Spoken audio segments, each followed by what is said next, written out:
Quiet, numbskulls, I'm broadcasting. The medical marijuana. The medical marijuana. Radio show. The medical marijuana for you and me. Ah, yeah, the medical marijuana. Whoa, whoa, whoa, whoa, whoa, yeah, the medical. It's the medical marijuana show. And you will know. I want to talk to you.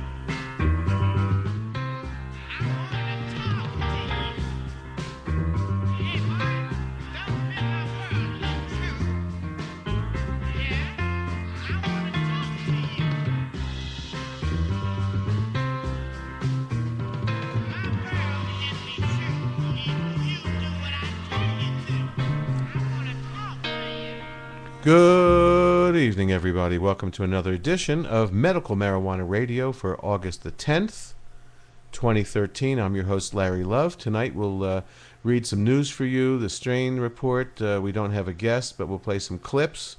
And before we get to some of the news, and I'm going to say that I have a feeling that this past week in medical marijuana world, in the medical marijuana industry, something has changed, and we'll talk about that. I think it's going to be important, and we'll talk about that right after the strain report. You better shop around. Oh yeah, you better shop around. Yes, you better shop around, and all the distributors here, the dispensaries have different strains, and you need to shop around. They might have something somewhere that you can't find. So, coming up this week at Canaceutics, they're going to have Super Silver Haze, fantastic strain, CBD, Critical Mass, Fruit Spirit, Ghost Train Haze number 1. I've had that, and I've had it from Canaceutics. It's fantastic. Jilly Bean, another one of my favorite strains. They have a strain called Shit. And the other strain for Canaceutics this week will be Four Corners. Then that's from Canaceutics. Now, going down to New Mexican. They have Northern Lights this week. Boy, I haven't seen that around in quite some time. And so New Mexican has Northern Whites. They have Great White, which is also a sativa. The Northern Lights is, let's take a look at that here. I know it's a hybrid, but I think it's actually mostly 80% indica. And they also have at the New Mexican CBD Shark Shock, which is 70% indica, which is White Widow crossed with skunk number 1. Their popcorn bud this week, Tangerine Dream, a 1/4 ounce maximum, and eighth is $32.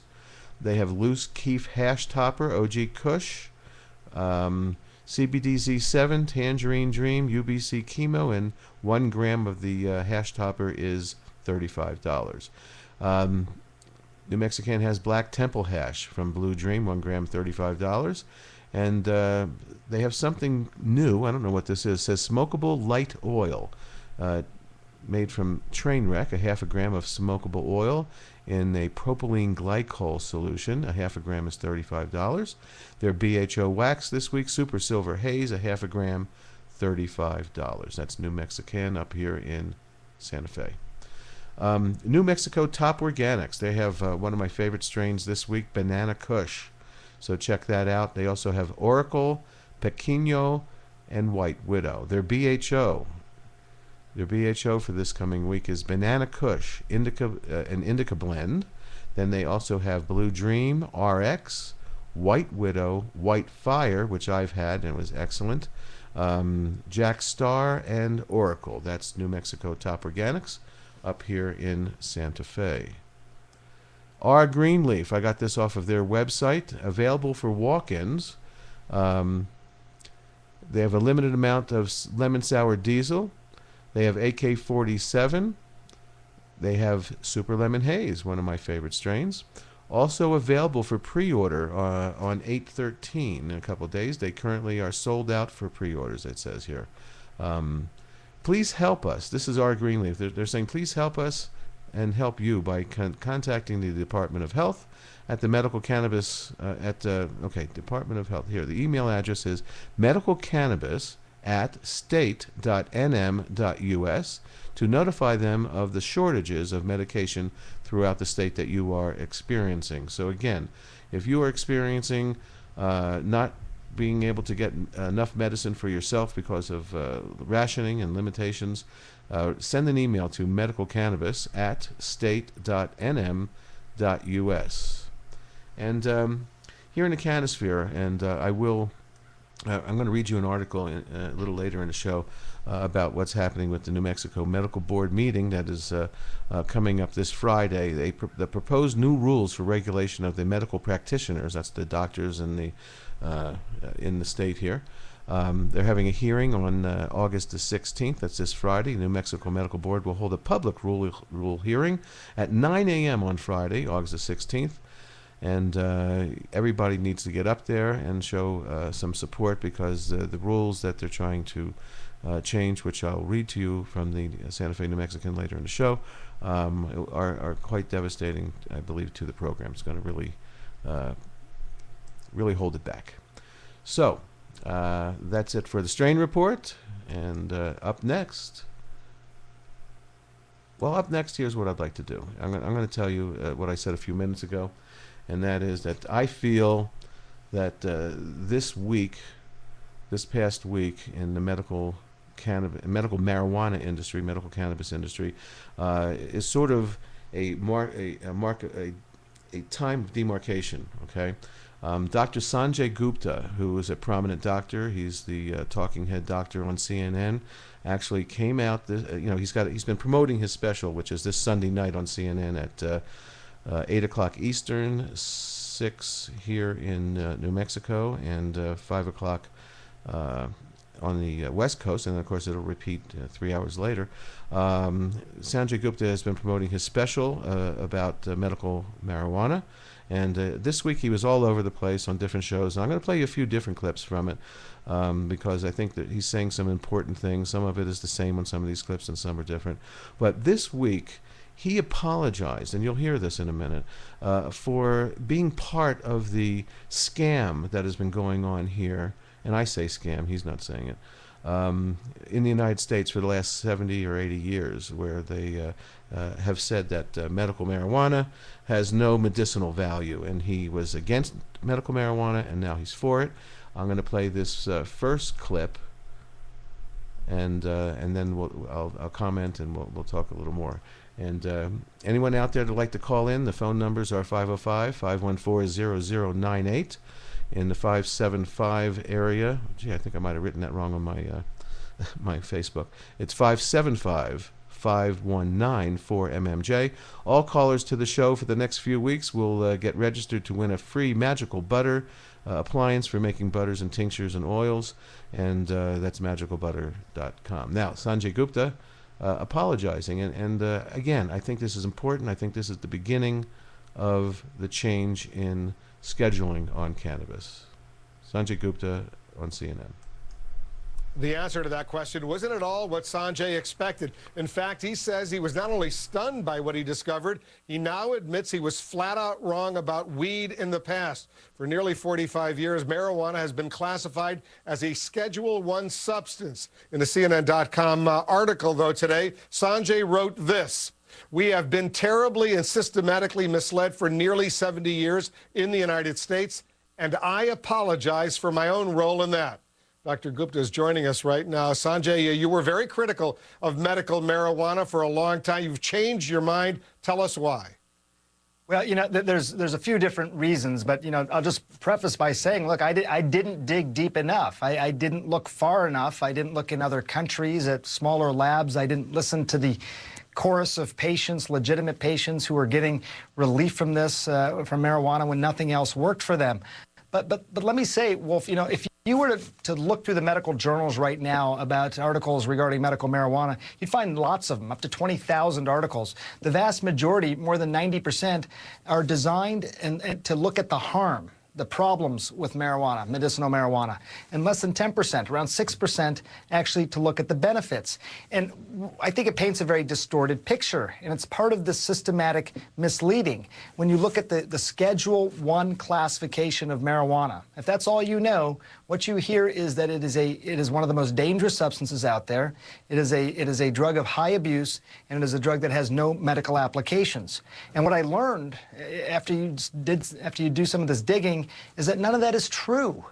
It is not a higher drug of abuse as compared to drugs that are scheduled lower. It does have medical applications, and I think that was part of what made me turn around. But a lot of this was about the patients, again, who were using this as a legitimate medicine, legitimate patients, and getting really, really objective relief. You also say, Sanjay, there's a lot of hypocrisy out there when it comes to marijuana. What do you mean by that? Well, part of it is that, look, we say that this has no medical applications whatsoever, and yet there are lots of studies out there that are now showing the medical benefit, even if some of those studies are done outside this country. We classify it as a Schedule 1 substance. To give you some context, Wolf, cocaine is classified as a Schedule 2 substance. Let me tell you something else that I find very interesting. We haven't talked about this much, but the United States, through its own Department of Health and Human Services, actually has a patent on marijuana as an antioxidant and neuroprotectant in the brain. So on one hand, they say it has no medical application. On the other hand, they say we have a patent on it as a medical application. So, I'm just going to interrupt for 1 second. This is the first time that in my recollection that I've heard anywhere in such a public forum someone of credibility like Dr. Gupta, who is exposing the fact that the United States government has a patent on parts of the marijuana plant and says that it has medicinal value for antioxidants, and the patent also mentions Alzheimer's and dementia and Parkinson's and MS and CP and just a ton of different diseases. So this is important. I've been reading about this patent. I've read it to you. Other people have talked about this patent. This is the first time on a worldwide forum on CNN that this has been exposed, and I think this is crucial. And I believe that some big things are going to happen really soon because of this. Back to Sanjay Gupta and Wolf Blitzer. Look, I think journalists are trained to hate hypocrisy, Wolf, no matter what side you're on or what you're thinking about. This is hypocrisy. No, it's a good point. I know you did a lot of research for this documentary that will air this weekend. Is there concrete evidence, though, concrete scientific evidence that medical marijuana works better at treating certain medical conditions than pharmaceutical drugs? I believe there is, and I've seen examples of it. First of all, I've seen the studies. So this isn't just anecdotal information, anecdotal knowledge anymore. There are studies to back this up. But I think I'll give you a couple of quick examples. With regard to something known as neuropathic pain, neuropathy, that can be that sort of pins and needles sort of feeling, burning, lancinating, as my patients have described it, feeling in your limbs. It can be very hard to treat. And the way that we often treat it now in this country is to use medications like narcotics, poppy derivatives such as morphine, Dilaudid, OxyContin. We know that marijuana can actually have a significant benefit towards treating this sort of pain. Sometimes it can work, not only work, but it can work when those other medications didn't work. And there's something else that I think makes this very, very relevant, Wolf, and that is when you talk about these narcotic pills, someone dies of an accidental overdose in this country every 19 minutes from taking these prescription-type pills.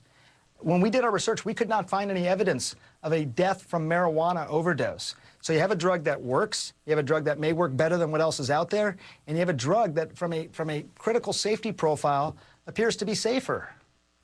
It's amazing information. Sanjay, a lot of the documentary that will air this weekend focused in on medical marijuana, to be sure. But what about when it comes to recreational use of marijuana, just for the fun of it or the pleasure of it? What did you find out about that?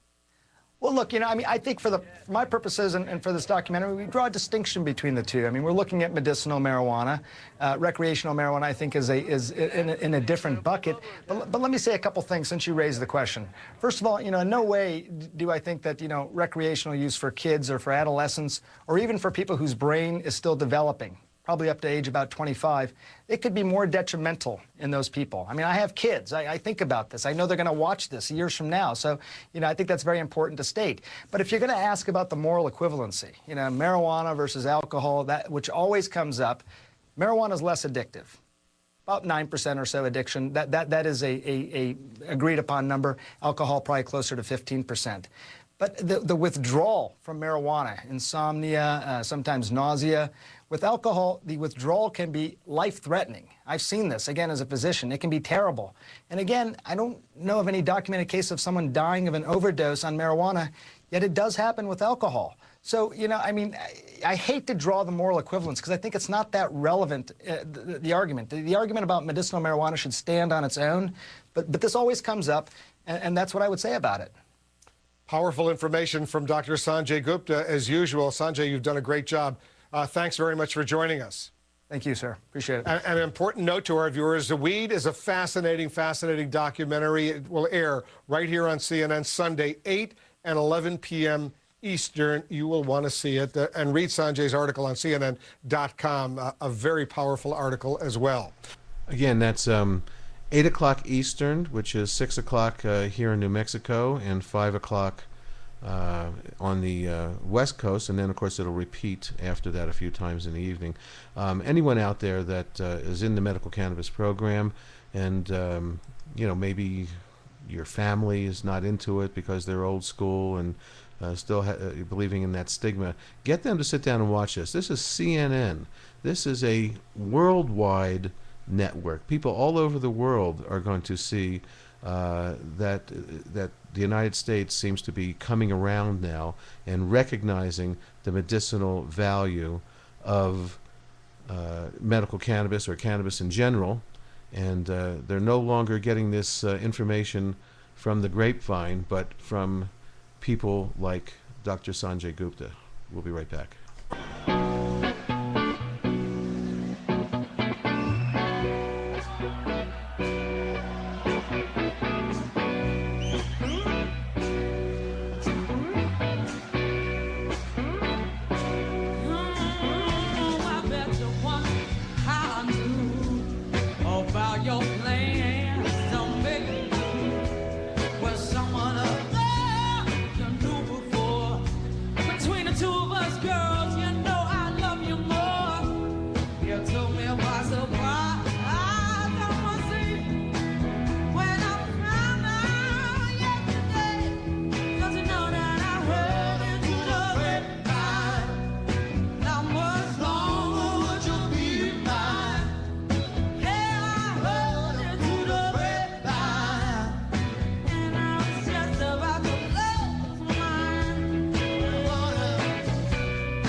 medical marijuana.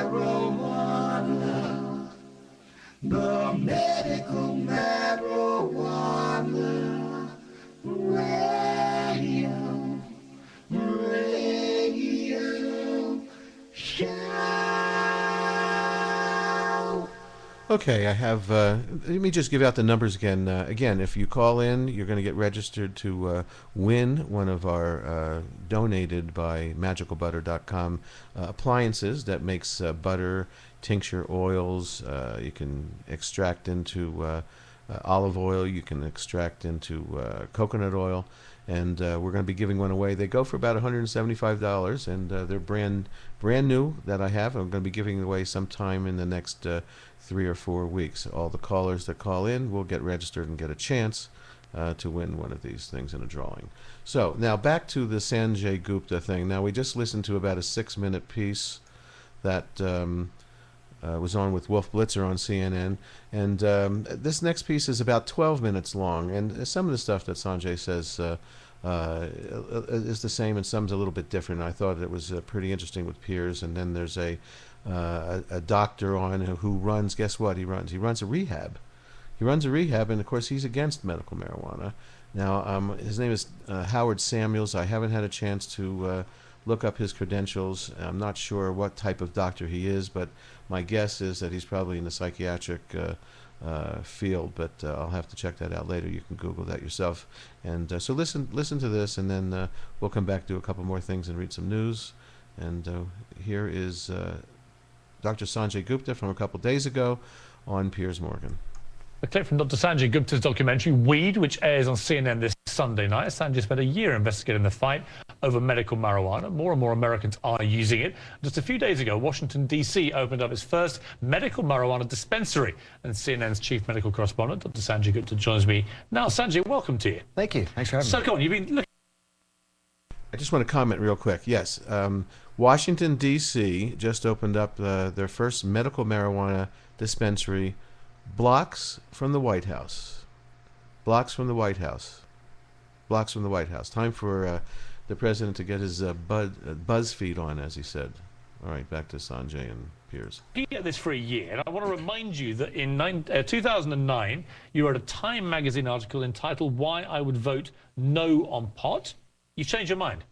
I have, and as part of my thinking recently, I've apologized for some of the earlier reporting, because I think we've been terribly and systematically misled in this country for some time, and I did part of that misleading.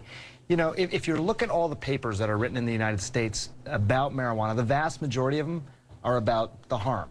That we fund studies on harm, we don't fund studies on benefit nearly as much. So it gives a distorted picture. But I didn't look far enough, I didn't look deep enough, I didn't look at labs in other countries that are doing some incredible research. I didn't listen to the chorus of patients who said, not only does marijuana work for me, it's the only thing that works for me. I took the DEA at their word when they said it's a Schedule I substance and has no medical applications. There was no scientific basis for them to say that. So when New York Mayor Bloomberg was quoted as saying medical marijuana is the greatest hoax of all time, what do you say to him? I'm surprised. I follow a lot of the mayor's comments quite closely. I listen to those comments as well. As part of those same comments, he was saying that the potency of marijuana has gone up. That is true. It has gone up probably over the last several years. But I urge him to look at the scientific papers. I was just looking at them again in preparation for your show. The science is there. This isn't anecdotal. This isn't in the realm of conjecture anymore. For a long time, we've just ignored these papers. But this was a drug, that was used for thousands of years. Now, in your documentary, you get into the effects of medical marijuana, which sometimes can be quite instant. It's quite dramatic. It really can. It works, and it can work very quickly. In fact, let me just show you. I always have two strains. Meet 19-year-old Chaz Moore. He uses many different strains of marijuana, many of them high in CBD, to treat his rare disorder of the diaphragm. My abs will lock up. That's why he's talking this way, almost speaking in hiccups, like he can't catch his breath. It's called myoclonus diaphragmatic flutter. This fluttering here, it's annoying, but it becomes painful pretty quickly, I imagine. Yeah. After 15, 20 minutes, this is where I can start to really feel it. He's about to show me how the marijuana works. He's been convulsing now for 7 minutes. How quickly do you expect this to work? Within, like, the first 5 minutes.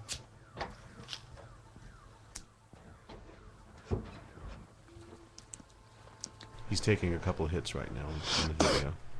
You'll see And I'm this done. tomorrow Like, night. That's it. That's it. It was actually less than a minute. Depending on the attack in the day. I mean, that is pretty extraordinary. He was on so many different meds, Piers. It was a table full of meds that doctors had prescribed for him for this condition, including OxyContin, Valium. Any of those medications in too high a dose could have been really problematic, and they didn't work. I mean, look, you know, the proof is becoming increasingly clear, I think, if you look for it. Let's take a short break. When we come back, we're going to make things a bit lively, Sanjay. We're going to bring in Howard Samuels, the CEO of the Hills Treatment. Now, you and he have clashed horns before. We're going to do it again after the break because he does not agree with you, and he's going to be quite forceful about it. Let's get to that after the break. The medical marijuana controversy rages on in America. Should it be legal or not? Let's debate it. Back with us now is Dr. Sanjay Gupta. Also joining us is Howard Samuels, who's a former addict turned founder of the Hills Treatment Center for Drug and Alcohol Rehabilitation. Howard Samuels, we've spoken before about this. You feel very strongly from your own experiences as a personal addict and treating other addicts that it's a real gateway drug, marijuana, and we should not be encouraging it to be legalized. Well, absolutely. I mean, I think that the doctor has a very good point that for medical purposes, marijuana can be very, very useful. But you have to understand, the vast majority of people that use weed use it to get loaded. They use it to get high. And look, I'm not here to say that it's, you know, worse than alcohol. Of course it's not worse than alcohol.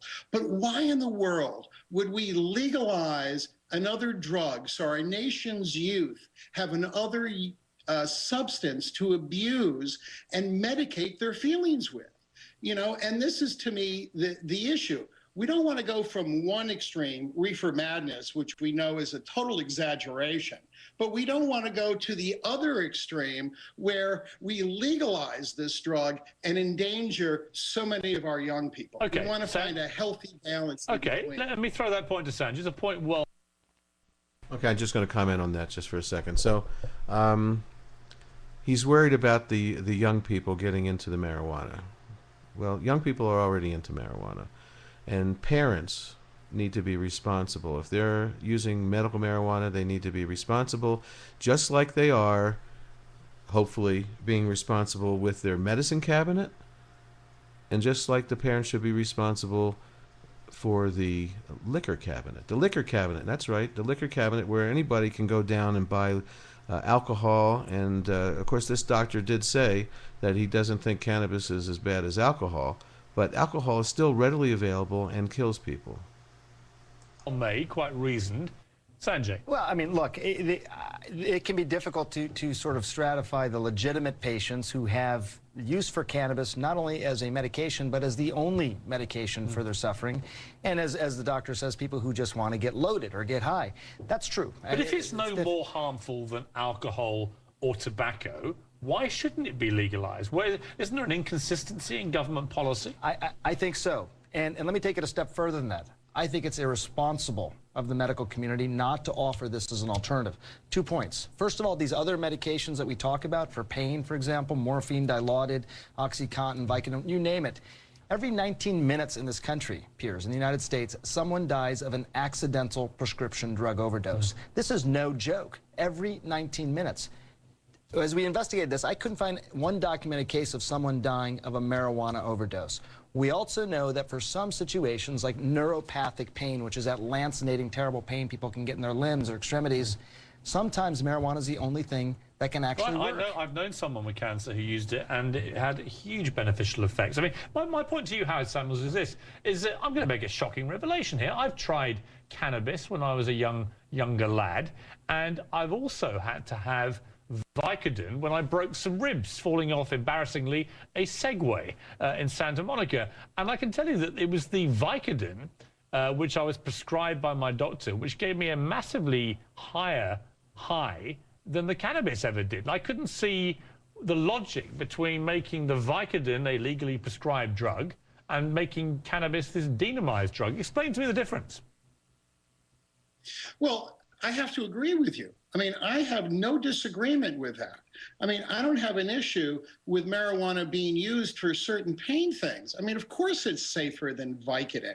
I mean, I've had patients die off Vicodin. I've never had anybody die off marijuana, but I have had people come to me, hundreds of people that I've had to treat that have addiction to marijuana, that have serious emotional side effects as a result of that. So I think the issue here is, you know, being able to decriminalize marijuana without question, but not making it legal. But let me ask you this then. Let me ask you this then. Okay, I think that it's safe. Okay, because it's not. Right. I think you're slightly softening your position though from when I last spoke to you, because unless I'm wrong, the logical extension of your argument is that we should be banning all sorts of prescription drugs, probably alcohol as well, and tobacco. They should all be banned as well as cannabis, because that's the logical way of looking at your argument. No, I never, and I'm sorry if if you misunderstood me, that all these drugs do have a place. The problem is that we don't have a medical restrictions, that these drugs are all too open on the market for abuse. Okay, marijuana needs to be a controlled substance, not legalized where we have commercials and we're sort of, you know, the corporations are talking about which drug to get loaded on, you know, marijuana this, marijuana that. Okay, that's what I'm talking about. Okay, let me get a Sanjay. We have to come up with a different concept. Okay, other than legalized or not. Let me go back to Sanjay. Let me ask you, Sanjay. I've made my stunning confession. I tried a bit of cannabis when I was younger. Have you tried it? I have tried it. What effect did it have on you compared to, say, drinking alcohol or whatever? Well, you know, the irony is, in some ways, because I've worked on this documentary, it was a while ago that I tried this. I didn't particularly care for it, actually. It made me kind of anxious, and it wasn't a very pleasant feeling, I think. And I talked to a lot of people who've had similar sort of experiences. But from a medicinal standpoint, this idea that it can provide something that isn't already provided, I think the doctor, you know, he's sort of saying you're going to see ads for it, making it sound like it's some over-the-counter drug that everyone can buy. Right now, it's listed as the most dangerous substance. It's in the category of most dangerous substances in America. I think. The addiction is possibly real, about 9%. Put it in context, cocaine is about 20%. That's actually considered less dangerous than marijuana. Alcohol has a higher rate of addiction. Smoking, 30%, and that leads to far more deaths than marijuana. So I just don't quite understand the moral equivalence that the doctor's making here. Right. Howard Samuels, it's always good to talk to you. Well, my final word to you, Howard Samuels. I'm not saying marijuana is more dangerous than cocaine. Of course it's not. You know, the U.S. government is saying that. I am saying, though, that marijuana should not be legalized because it is harmful to the emotional state of people have long-term exposure to it. And I've seen that. And anybody in the treatment field is going to tell you the same thing. But isn't that, Howard Samuels, let me jump in. Let me jump in. Isn't that also true, though, of so many other things? I mean, isn't it true of alcohol, tobacco, Vicodin, and everything else, is that you will have a percentage of people, you have a percentage of people. So, but the solution, but here's the point that Sanjay is making, is there has to be surely a consistency. It's not to legalize it. Right, but we're doing the same thing. We're giving more people an opportunity to get loaded. Why do we want to support that? Okay, last word to you, Sanjay. Well, look, I'm not quite sure I follow the doctor's arguments here. I think it is a potentially very effective medicine that has not been given a fair shake for 70 years in this country. I think it can treat things that other medicines that exist now that are far more dangerous, far more toxic, lead to far more deaths, cannot treat. It's bizarre to me, quite frankly. I think it's inhumane to these patients who can't get this treatment. I met patients in Colorado who can get treatment, but they can never leave their state. It's ridiculous.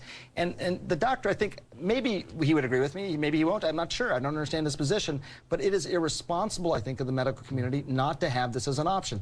I have children. I don't want them getting loaded, as he says, on this stuff either. That's not the point. Right. The point is that we're trying to help take care of people, and we should not take marijuana off the table as an option here. Sanjay, got to leave it there. Good to talk to you. And I totally agree with you. But we shouldn't legalize it so our kids have an option to get loaded on a daily basis. You've made your point. Okay. You've made your point, sir, very loudly and clearly. It's a debate that will carry on raging because Americans are talking about this up and down the country, and more states are beginning to legalize it for medicinal reasons. Anyway, Sanjay's documentary Weed airs this Sunday at 8 p.m. on CNN. Okay, again, that was Piers Morgan and Sanjay Gupta and Dr. Howard Samuels, who owns a rehab clinic and is very concerned about legalization and medical marijuana because, gee, maybe people would use marijuana and get off of hard drugs, Oxycontins and Percocets and Vicodins and on and on and on, and Ambien and all that crap.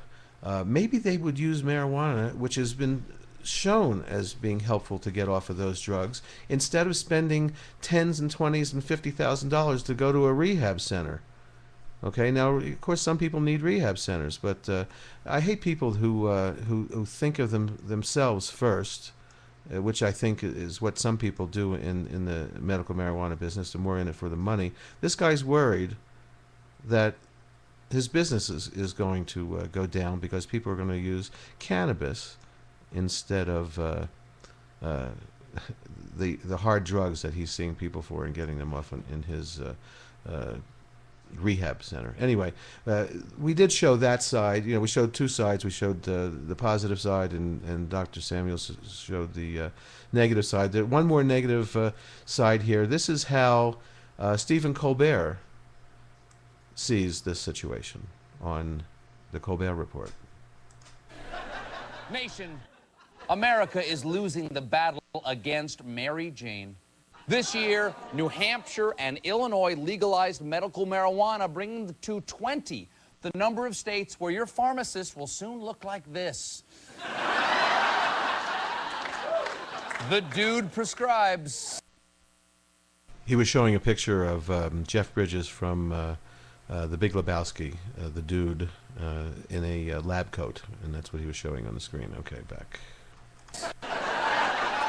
And folks, the war on nugs used to have a strong ally in CNN's Dr. Sanjay Gupta, who opposed legalizing pot until now. I want to remind you that in 2009, you wrote a Time magazine article entitled "Why I Would Vote No on Pot." You've changed your mind. I have, and as part of you know, my thinking recently, I've apologized for some of the earlier reporting because I think, you know, we've been terribly and systematically misled in this country for some time, and I did part of that misleading. Wait a second, we were misinformed by a cable news doctor? Next, you'll tell me I can't get directions to my cousin's house from Fareed Zakaria GPS. Come on, Fareed, less on Syria, more on how I get to where Greg lives. It's bad enough that Sanjay Gupta, or as I now call him, Ganjay Supta. Okay. A global teen icon has gone over to the dank side. Well, what's even more disturbing, folks, about Sanjay feeling those Gupta vibrations is that we've all seen what happens when he gets the munchies. This is stud bull penis. This is deer penis. These are lamb testicles. It's Russian dog penis. If I wanted to order some tiger penis, can I order that here? Really? Is that really who you want to burn down with, America? Yeah, sure, you thought it was funny when your friend said, dude, let's get the dog high. But how funny will it be when he says, dude, let's eat the dog's penis? Now, who are the kids going to look up to at CNN? Wolf Blitzer, you're our only hope. Okay, that's Stephen Colbert from the Colbert Report on a channel. Let's see, what's the name of that channel? I think it's Comedy. It's a medical channel, Comedy Central. Comedy Central, yeah, that's where it's from. Anyway, most people, you know, have been living in fear of marijuana over the last 70 years, and I think that's changing. We'll be right back. No more living in fear, okay?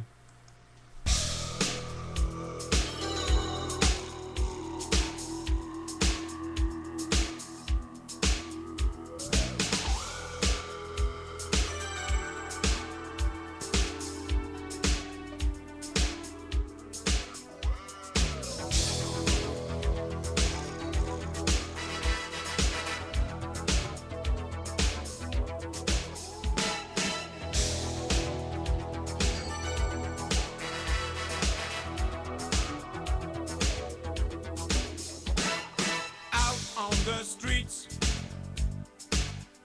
where the crime rate is rising, people out there frightened for their lives. And out on the streets, where the blood runs like water and decent people lock their doors and hide. We're living in fear, fighting for survival, knowing that the rival is out there somewhere. We're living in fear, fighting for survival. The streets are paved with crime and corruption. There's innocent people living in fear.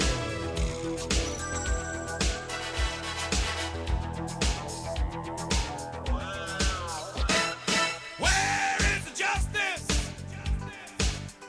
in this cold and concrete jungle where violence and trouble still prevail? And tell me, what can we do? Will we live with this cancer, or will we find an answer to the plague? For heaven's sake, people out there living in fear, fighting for survival, knowing that the rival is out there somewhere. We're living in fear, fighting for survival. Yeah, those streets are paved with crime and corruption. There's innocent people living in fear.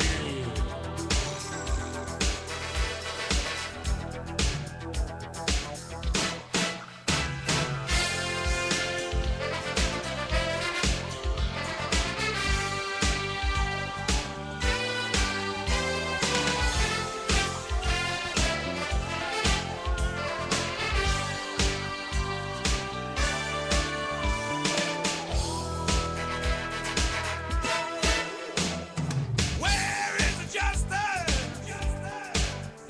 in this cold and concrete jungle where violence and trouble still prevail?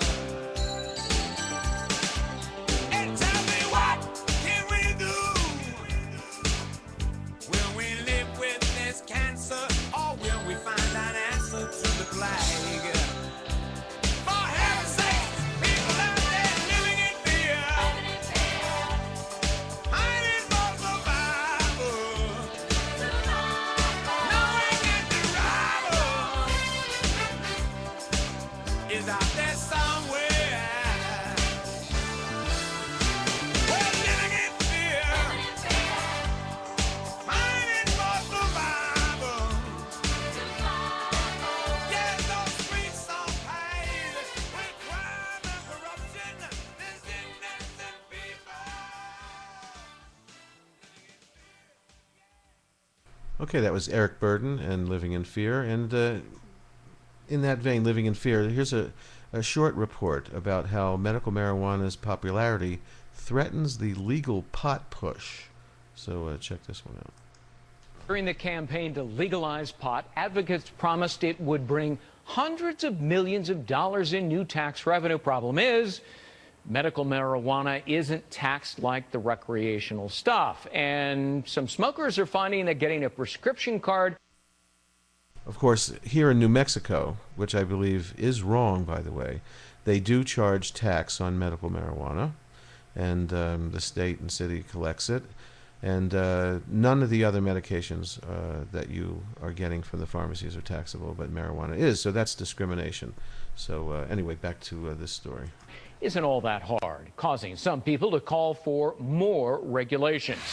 Dan Springer live in Seattle with a fair and balanced look. Hi, Dan. Yeah, hey, Greg. The issue is whether medical marijuana and now legal recreational pot can coexist if only one is going to be heavily regulated and taxed. The concern among state leaders is that because it has a huge price advantage, the medical pot industry will actually grow and undercut the new legal pot business. It's a big deal to lawmakers because they've been touting that legalizing marijuana will bring in more than $500 million in new tax revenue. But now the state's pot czar is saying as long as medical marijuana is not taxed, many will flock to the cheaper stuff, and the tax man will collect about half that. Thought that there were going to be laws surrounding it, and medical marijuana is an avenue to sidestep the laws and regulations and the revenue. And yes, there is a pot czar in Washington state. Senator Rivers and others support a 20% tax on medical pot, which triggered a big protest at the Capitol in Olympia.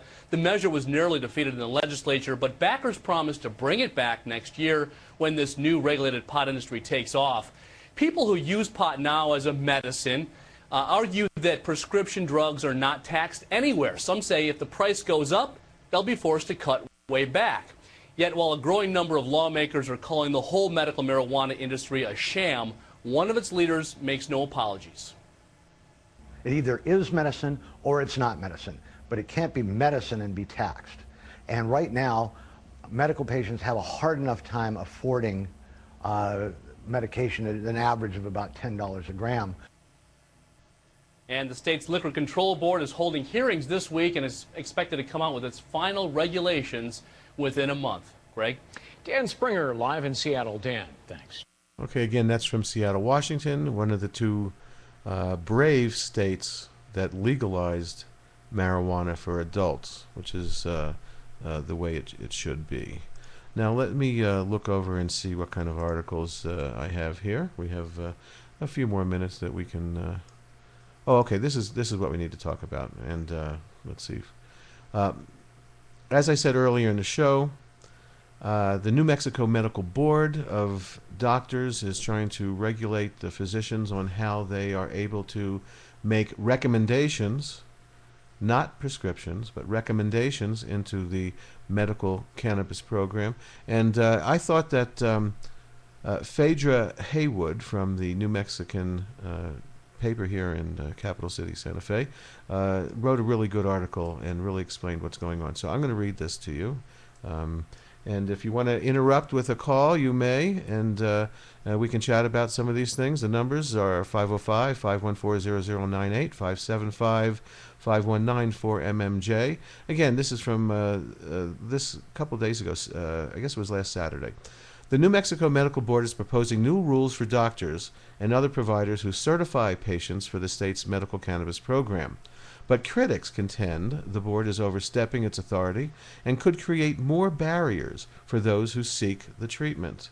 The board, which will consider the rules during a public hearing later, well, actually it's next Friday at 9 o'clock here in Santa Fe, says the changes are designed to clear up confusion over the role of the provider in certifying patients for the program.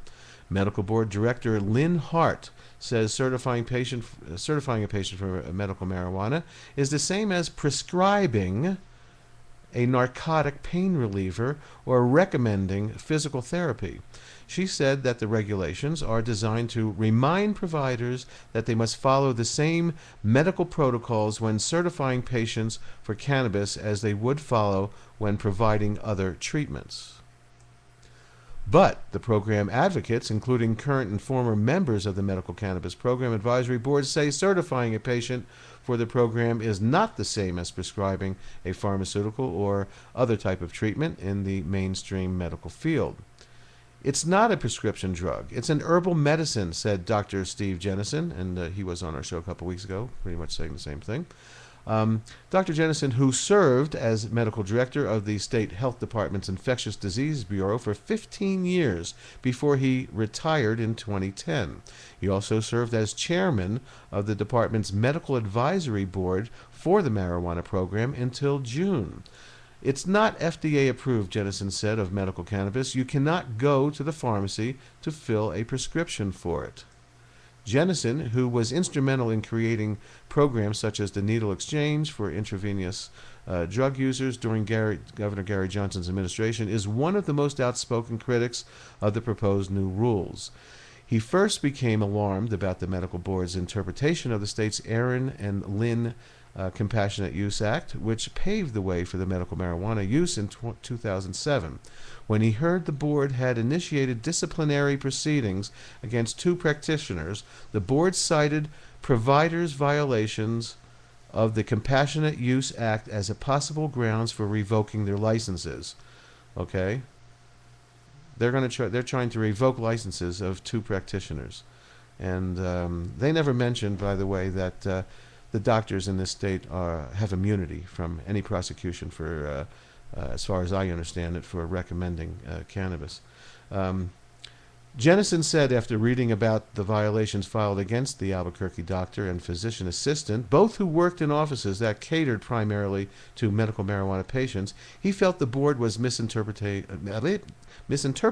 the intent of the law. Of particular concern, Jennison said, were the board statements that the practitioners had prescribed marijuana without establishing themselves as primary caregivers of the medical marijuana patients. The prescribing part is hard for me to understand because very clearly clinicians cannot prescribe marijuana, Jennison said. He noted that the board also misused the term primary caregiver. He said prescribing marijuana is against federal law, and there is nothing in the Act or the Department of Health regulations that ever use the word prescribed or suggested that prescription of marijuana is what is happening within the context of the medical marijuana program. Jennison said the Compassionate Use Act only requires patients to get a licensed medical provider to certify that they have one of the health conditions that make them eligible for the program. I'm going to read that again. Jennison said the Compassionate Use Act only requires patients to get a licensed medical provider to certify that they have one of the health conditions that make them eligible for the program. The Act does not require a patient to have a long-term ongoing relationship with the provider. Once the patient's condition is certified, the paperwork is submitted to the Department of Health, which reviews the findings and enrolls the patient in the cannabis program. The rules. To my mind, what the New Mexico Medical Board is doing is remarkably expanding the definition of the relationship between the person and the practitioner beyond what was ever expected, Jennison said. It's a good idea to ensure that it takes place within the context of a bona fide physician-patient relationship. But to say the provider needs to enter into a long-term relationship with the patient and have required follow-ups is imposing a responsibility and financial expense never intended by the Act, and I can't support that, Jennison said. One proposed rule would require patients to re-diagnose every 4 years for conditions initially approved to qualify a patient for the program. Cancer, epilepsy, glaucoma, multiple sclerosis, or spinal cord injury with intractable spasticity, or admittance into hospice care, and every 2 years for the 11 conditions that have been added since the law passed, including post-traumatic stress disorder. Dr. Eve Etling, an internal medicine specialist who practices in Truth or Consequences and a member of the Cannabis Advisory Board, said forcing people to be re-diagnosed just doesn't make sense, particularly because most suffer from incurable illnesses. That's a huge barrier and very unfair, Etling said. Etling said it's already difficult for patients to find doctors who are willing to certify them for the program, and that many patients drive hours to see her. Department of Health spokesman Kenny Vigil said the department does not keep yearly statistics on the numbers of practitioners who certify patients, but he said more than 900 providers have signed certifications for the more than 9,000 patients who have enrolled in the program since it began in 2007. Etling, Jennison, and the nonprofit Drug Policy Alliance also take issue with the proposed rule that would require practitioners to certify patients for the program to inform their patients other health care providers. So if your main healthcare provider doesn't want to sign for medical cannabis because they don't understand it, they're not into it, when you go to the new practitioner to get your condition certified. They're talking about the two of your doctors getting together and talking about you. And like both of these doctors really have time to be doing that kind of stuff. You know, they have golf to play. It's prohibitive for the physicians who would sign it, Etling said. Nobody is going to take that kind of time and can't take that kind of time. Jennison said the proposed notification requirements also would threaten patients' rights to choose their own treatments and could jeopardize their relationships with their regular providers. It's going to get more interesting here in a second. You need to have some respect for the place where the patient is coming from, he said. Even if I disagree with their choice, I should be in the place of telling them that they shouldn't be making that choice.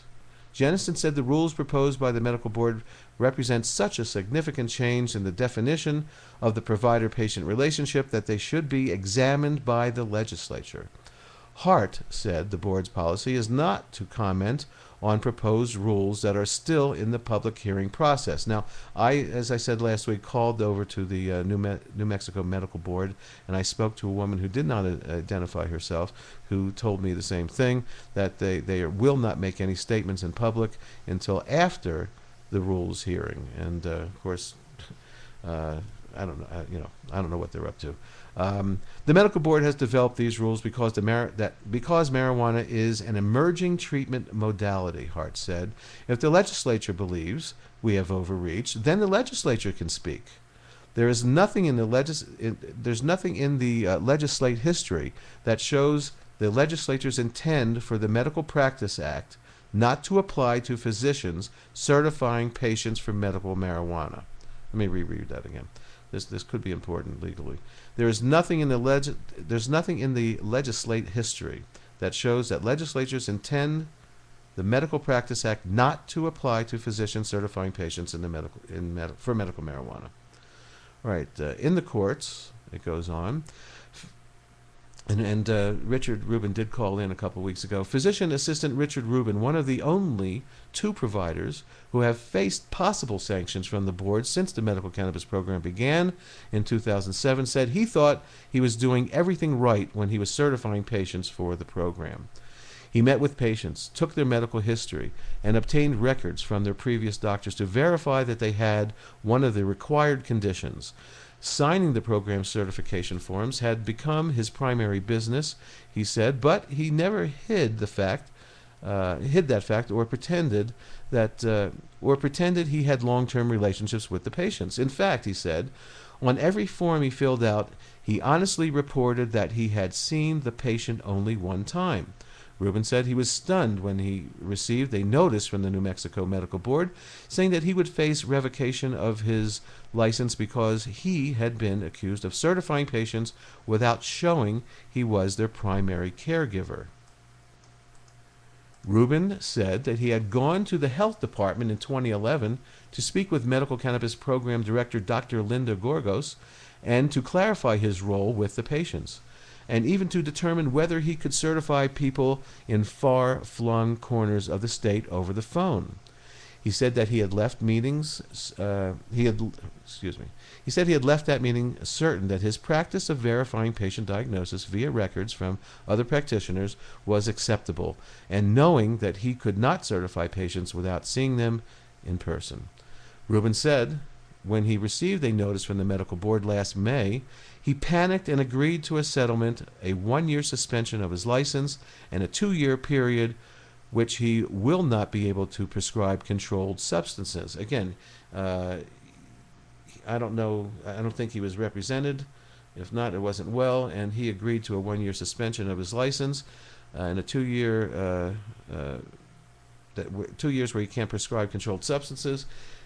Controlled substance, that's any controlled substance, the way I'm reading this. And again, as I said earlier, the Lynn and Aaron Compassionate Act says that the physicians in this state are protected from this kind of act. So I'm hoping, and here's some more about this. So it goes on. He has since filed a lawsuit against Gorgos, the medical board, and several of its members.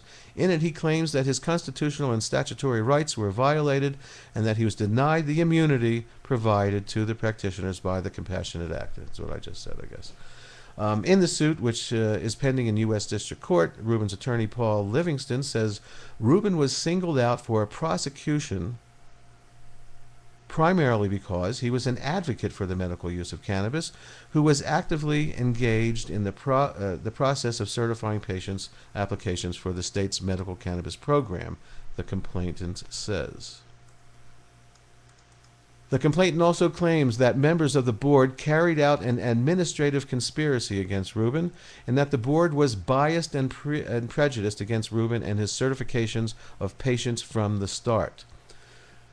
The claims of bias are based on the fact that Rubin's troubles with the board began with a complaint filed by board member and medical doctor Stephen Jenkuski because Rubin had intended to renew a certification for one of Jenkuski's patients. Sounds like a conflict of interest here, I think. Rubin and Jenkuski's patient, who suffers from PTSD, came to him requesting certification to renew his card. I hadn't done the original certification, so I was looking for records, Rubin said, adding that he called the patient's provider, Pete Carmody, who was Jenkuski's assistant. Rubin said Jenkuski called and challenged me over the whole thing.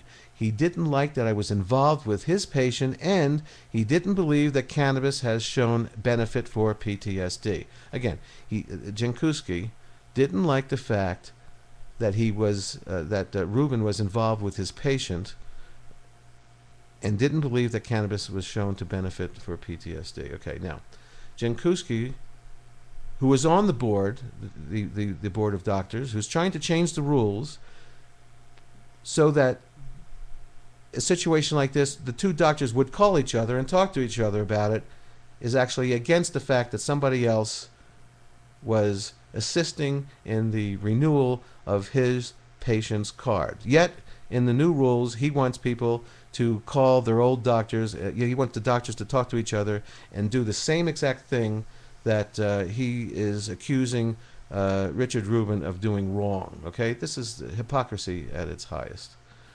At that time, Rubin said he didn't realize that Jenkuski was a member of the medical board.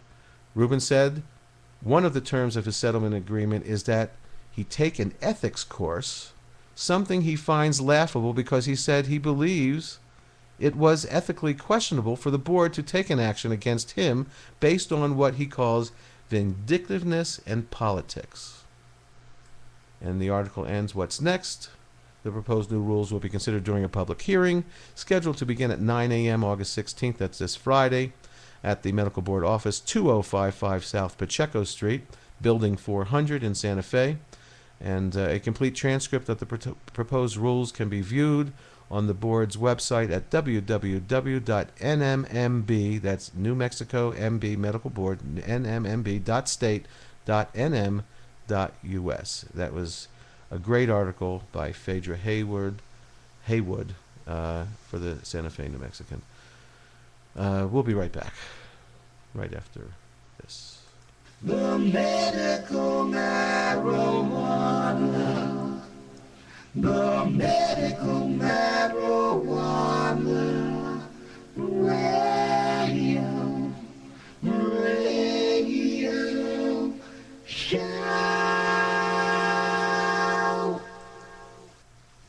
The medical marijuana.